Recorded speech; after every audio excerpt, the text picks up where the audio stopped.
Let's take another dive into the Gospel of John. This week we're looking at chapter 4, verses 1 through 26, and diving into the story of the Samaritan woman at the well. As Jim said in last week's deep dive, John does this thing throughout his Gospel where he pairs elements and stories together around a common theme. Last week we looked at Nicodemus and how he came to Jesus at night, and in this story Jesus meets a Samaritan woman during the day at a well. Let's pick up in verse 1. Now Jesus learned that the Pharisees had heard that he was gaining and baptizing more disciples than John, although in fact it was not Jesus who baptized, but his disciples. So he left Judea and went back once more to Galilee. Now he had to go through Samaria, so he came to a town in Samaria called Sychar, near the plot of ground Jacob had given to his son Joseph. Jacob's well was there, and Jesus, tired as he was from the journey, sat down by the well. It was about noon. The Jews and the Samaritans had an adversarial relationship.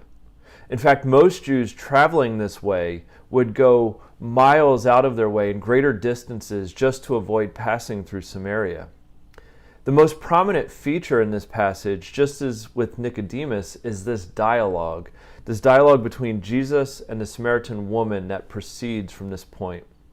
This is one of the longest dialogues in the Gospel of John, giving it a prominent place. And scholars generally divide this dialogue into two sections, each of which is introduced and begins with a request or a command from Jesus. So let's look at that first section in verse 7.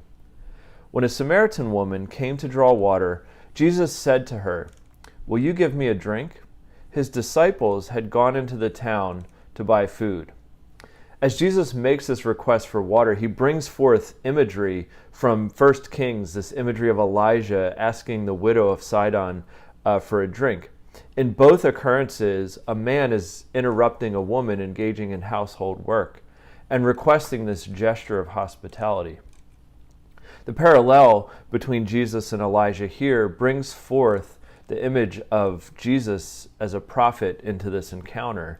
And this is a theme that will be prominent throughout the conversation, especially when we get to verse 19. There's also a literary device at play here, one that's seen throughout the Old Testament of men meeting their wives for the first time at the well just outside town. Isaac and Rebekah, Jacob and Rachel, and Moses and Zipporah are all famous Old Testament narratives of men meeting their wives at the well. In this encounter, however, the betrothal is being reworked. This image is being reworked. And Jesus is not here looking for a bride, but rather looking for a witness that will recognize the Messiah and bring to him the despised people. Wedding imagery is also prominent throughout John's Gospel, and it's used throughout as a metaphor for the coming Messiah and the eschatological or the end times eternal fulfillment. In this setting with the Samaritan woman, John is stating clearly that the Messiah comes not only to Israel, to the Jews, but also to those who are marginalized, the Samaritans in this case. Picking up in verse 9, let's continue. The Samaritan woman said to him, "You are a Jew, and I am a Samaritan woman. How can you ask me for a drink? For Jews do not associate with Samaritans." Jesus answered her, "If you knew the gift of God and who it is that asks you for a drink, you would have asked him, and he would have given you living water." "Sir," the woman said, "you have nothing to draw with, and the well is deep. Where can you get this living water? Are you greater than our father Jacob, who gave us the well and drank from it himself, as did also his sons and his livestock?" Let's pause there for a moment. Living water, this phrase, is a play on words that has two possible meanings if you think about it. The first meaning is fresh, running water, as opposed to still or stagnant water in a cistern. The living describing the water, the movement of water flowing forth from a spring. The second possible meaning, or the second way that this phrase could be understood, is as life-giving water, or living in the sense that water gives life to those who drink it. The Samaritan woman in this case only hears or only understands the first meaning, that meaning of running water that flows forth from a spring. And this is very similar, to go back to last week, to the conversation with Nicodemus, where Nicodemus got stuck on the phrase born again to mean that one had to be physically born again, while Jesus was more talking about being born from above in an eternal sense. With the Samaritan woman, Jesus is not talking about just running water, but life-giving water, while the woman is only able to focus on water that flows. Continuing on in verse 13, Jesus answered, "Everyone who drinks this water will be thirsty again, but whoever drinks the water I give them will never thirst. Indeed, the water that I give them will become in them a spring of water welling up to eternal life." The woman said to him, "Sir, give me this water so that I won't get thirsty and have to keep coming here to draw water." So at this point, Jesus has brought this woman along in her understanding, but she still does not fully realize that Jesus is talking about eternal life. What follows is where Jesus sort of goes from preaching and teaching to meddling.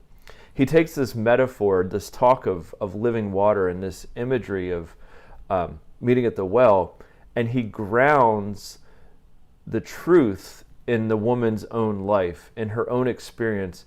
And he does this, he begins this conversation, he opens this door by issuing her a command to call her husband. So picking up in verse 16, he told her, "Go, call your husband and come back."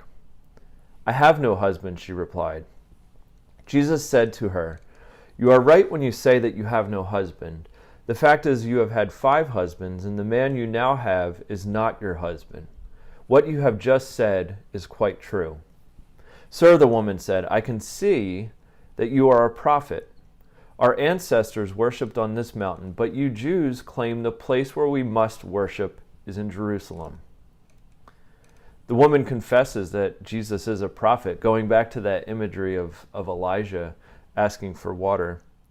But her response also illustrates that she's still hung up on this present reality of the situation between the Samaritans and the Jews.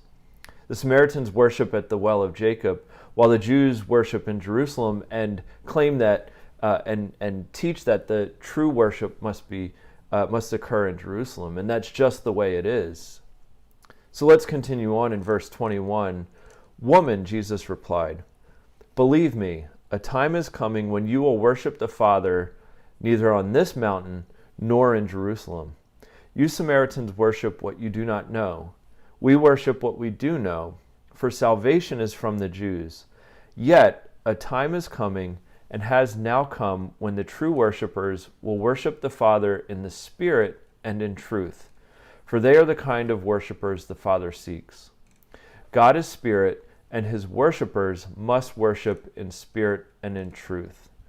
Jesus responds to the woman and directs her attention away from the present age and the geographical and political separation of the Jews and Samaritans, and refocuses it to the future, towards the eternal, and towards a time when the world's categories of Jew and Samaritan will be irrelevant, and true worshipers will not worship in a specific location, but worship in spirit and in truth. And in fact, Jesus says that time is coming and is here and now.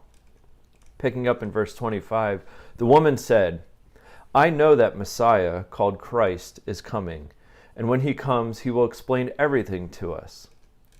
This response indicates that the woman has heard and understood the eternal promise in Jesus' words, but not the fulfillment. The Samaritans, like the Jews, expected a Messiah. And when she hears Jesus' response, she affirms this sort of, "I know that the Messiah is coming someday."